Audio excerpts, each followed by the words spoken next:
अस्सलाम वालेकुम, welcome to my channel learn math with Mariam. उम्मीद करती हूँ आप सब खैरियत से होंगे। क्लास 6 का यूनिट नंबर 8 हमने स्टार्ट किया हुआ है, introduction to algebra. Previous lecture में हमने इसके बेसिक कॉन्सेप्ट्स देखे थे। हमारे पास ओपन स्टेटमेंट क्या होती है, वेरिएबल्स क्या होते हैं, कांस्टेंट, कोफिशिएंट। इसके अलावा बाकी हमने देखा था इवैल्यूएशन हमारे पास क्या होती है, सेंटेंस क्या होता है, statement, like, unlike terms, etc। आज हम उन्हीं कॉन्सेप्ट की बेस पे एक्सरसाइज 8A स्टार्ट करेंगे। स्टार्ट करने से पहले अगर आप मेरे चैनल पे न्यू हैं तो मेरे चैनल को लाइक करें, सब्सक्राइब करें और बेल आइकन को प्रेस करें ताकि हर आने वाली न्यू वीडियो आप तक पहुंच सके। स्टार्ट करते हैं। इसका जो पहला पार्ट है इसमें हमने ट्रू फॉल्स बताना है कि क्या ये स्टेटमेंट ट्रू है या फॉल्स है। हमें एक सेंटेंस दिया हुआ है, जब सेंटेंस को हम ट्रू या फॉल्स की सूरत में जज करते हैं तो वो सेंटेंस स्टेटमेंट बन जाता है। अब देखें, 0 इज़ अ होल नंबर। हमारे पास जो होल नंबर होते हैं वो स्टार्ट ही 0 से होते हैं। 0 होता है और बाकी सारे नेचुरल नंबर्स। तो ये बात ठीक है, जो हमारे पास 0 है वो हमारे पास होल नंबर है। नेक्स्ट, 5 + 9। अब देखें, 5 और 9 हमारे पास क्या आता है, 14 आता है। 14 आता है और 18 - 15 ये हमारे पास 13 आता है। दोनों साइड बराबर नहीं है तो ये हमारे पास फॉल्स है। Next, 2 is the only even prime. अब हमारे पास जो इवन प्राइम्स होते हैं, प्राइम नंबर वो नंबर्स होते हैं जिन पर सिर्फ अपना टेबल जाए और 1 जाए, इसके अलावा कोई टेबल ना जाए। तो इस तरह हमारे पास 7 है, 11 है, 13 है, 2 है, 5 है। तो अब ये देखें कि जो 2 है ये हमारे पास सिर्फ 2 एक ऐसा नंबर है जो इवन है और प्राइम भी है। बाकी जितने प्राइम हैं वो सारे हमारे पास ऑड हैं, तो ये हमारे पास ट्रू है। 17 is a natural number. Natural number हमारे पास स्टार्ट होते हैं 1 से। नेचुरल नंबर हमारे पास 1 2 3 सो ऑन चलते जाते हैं, तो इसी में 17 भी आता है, तो 17 नेचुरल है, तो ट्रू है ये बात। 7 प्लस, ये हमारे पास इन्होंने ये एक ओपन स्टेटमेंट दी है, 7 + dash is equal to 21 when, जब इस जो बॉक्स है इसमें अगर 4 आए। देखें, 7 + 4 अगर करें तो क्या 7 और 4 11 आता है? ये 21 के बराबर है नहीं, तो ये तो हमारे पास फॉल्स होगा। ये अगर इस ओपन जगह पे, अगर इस बॉक्स पे हम 4 पुट करें तो हमारे पास 11 आता है और ये 21 के इक्वल नहीं है, तो ये फॉल्स है। नेक्स्ट देखें, 4 × 5, 4 5s are 20 is equal to 45। क्या 20 और 45 20 और 45 इक्वल है? नो, तो ये हमारे पास फॉल्स है। नेक्स्ट है 5x + 5 is equal to 10 then, जब x इज इक्वल टू 1। अगर हम x की जगह 1 पुट करें तो 5 1s are 5, 5 + 5 10 is equal to 10। दोनों साइड्स बराबर आ गई हैं, तो ये हमारे पास ट्रू है।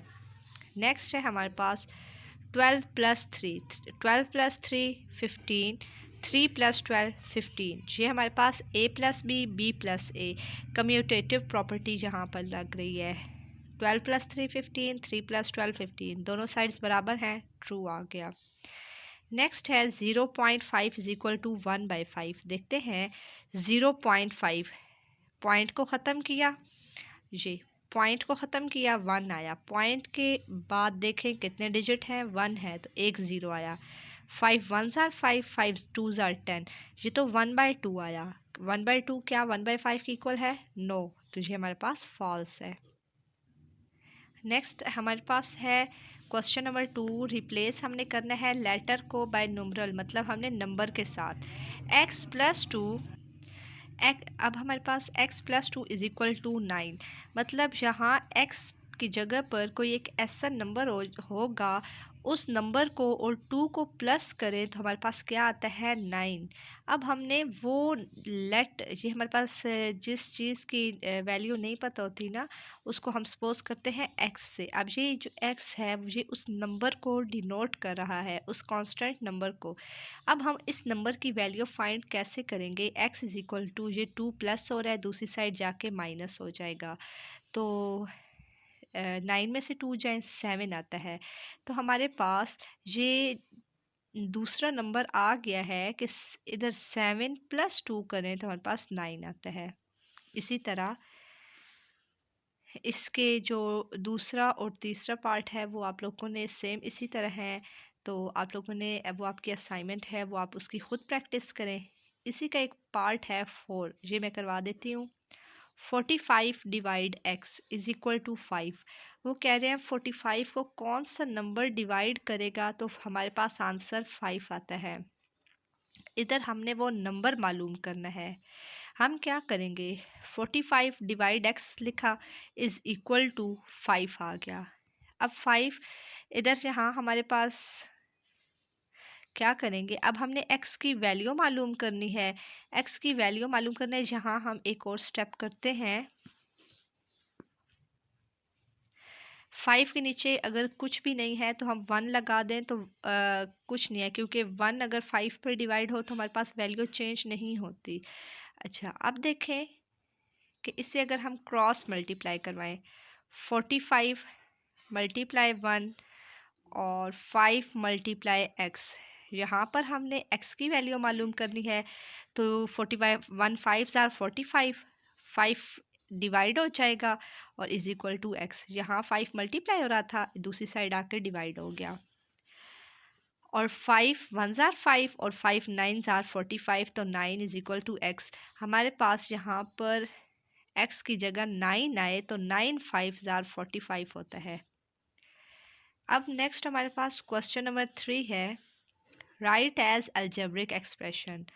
हमें एक स्टेटमेंट दी हुई है, उसकी हमने अलजेब्रिक एक्सप्रेशन लिखना है। पहला है sum of p and q। p और q इन दोनों का हमने क्या करना है? सम करना है। सम का मतलब प्लस करना है। तो ये हमारे पास क्या आ गई? Algebraic expression. एक स्टेटमेंट दी हुई है, सेंटेंस दिया हुआ है, उससे हमने अलजेब्रिक एक्सप्रेशन बना लिया है।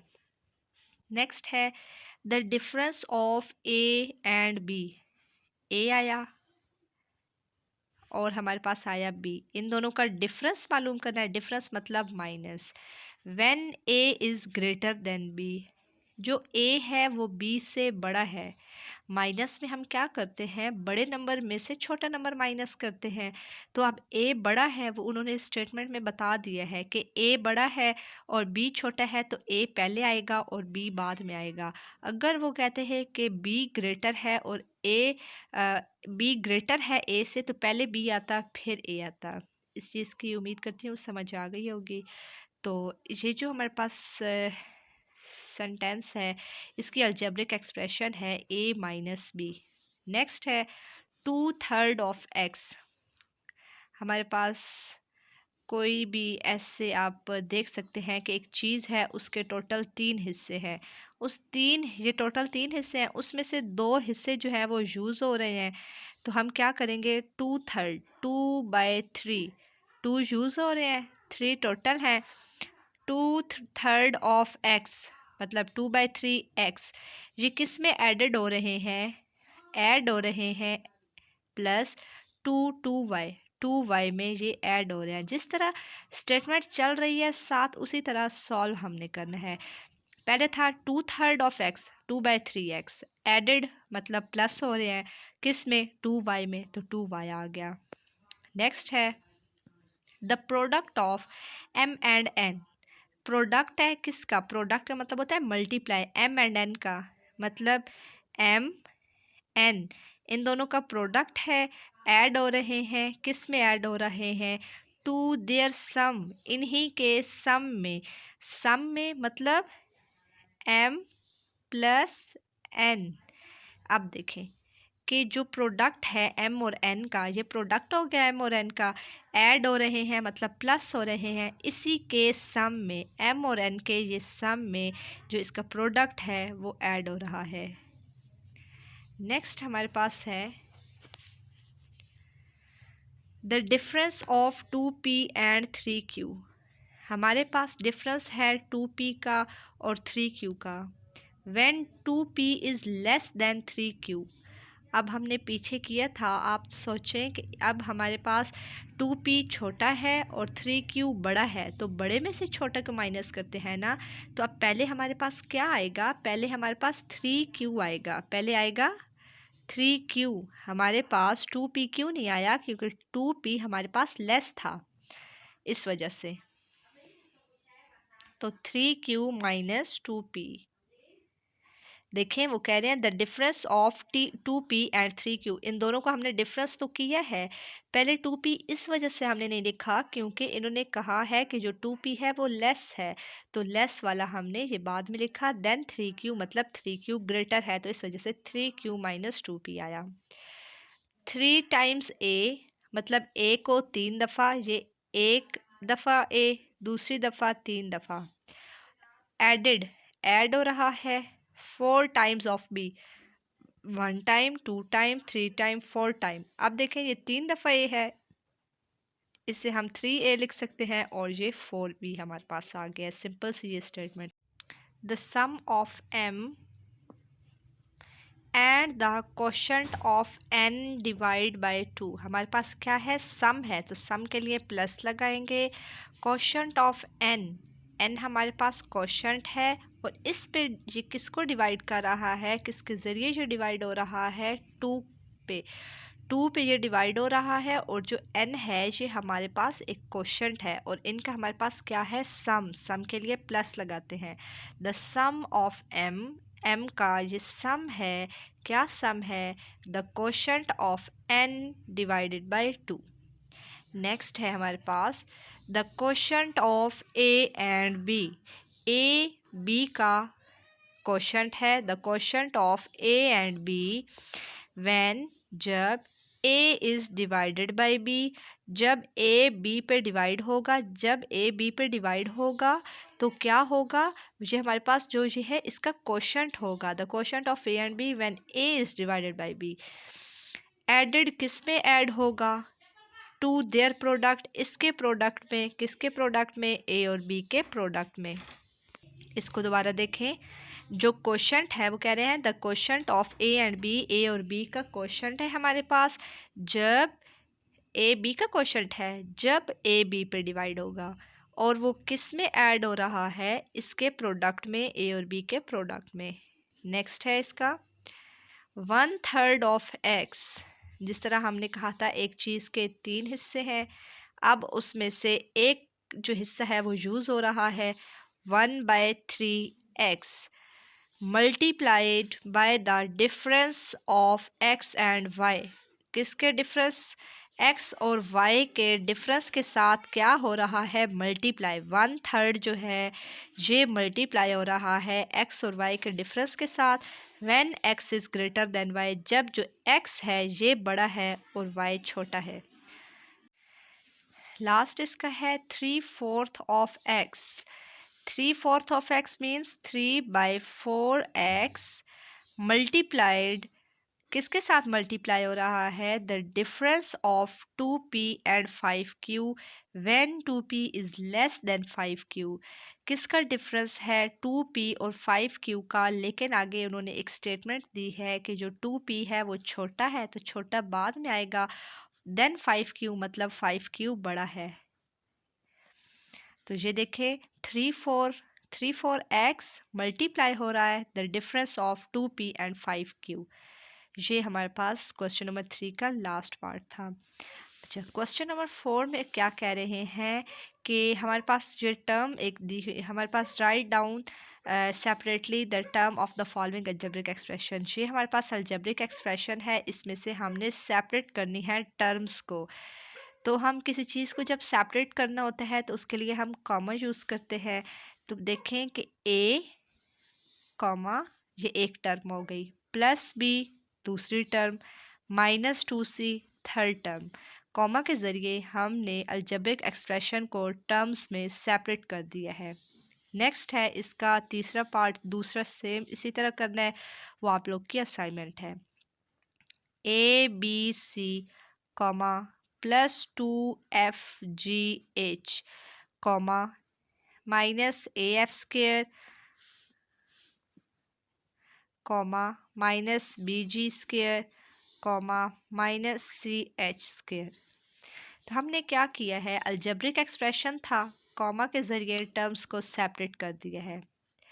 नेक्स्ट अब है हमें ये जो है टर्म्स सेपरेट हैं, इसको हमने अलजेब्रिक एक्सप्रेशन बनाना है।